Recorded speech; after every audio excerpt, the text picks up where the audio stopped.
রাজ্যে ক্রমেই বাড়ছে পথ দুর্ঘটনার ঘটনা। এবার পথ দুর্ঘটনায় আরও গুরুতরভাবে আহত হলেন যুবক।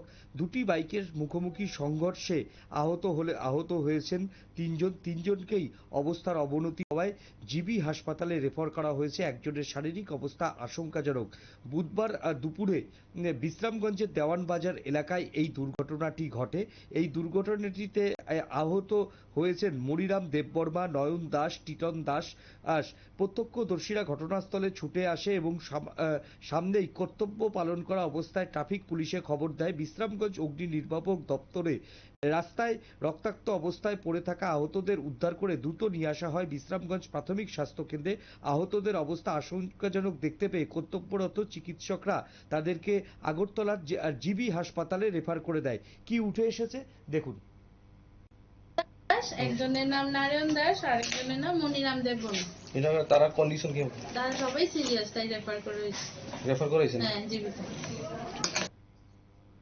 একেবারেই প্রত্যেককেই কিন্তু আগরতলা জিবি হাসপাতালে রেফার করা হয়েছে, কারণ প্রত্যেকের অবস্থাই আশঙ্কাজনক ছিল।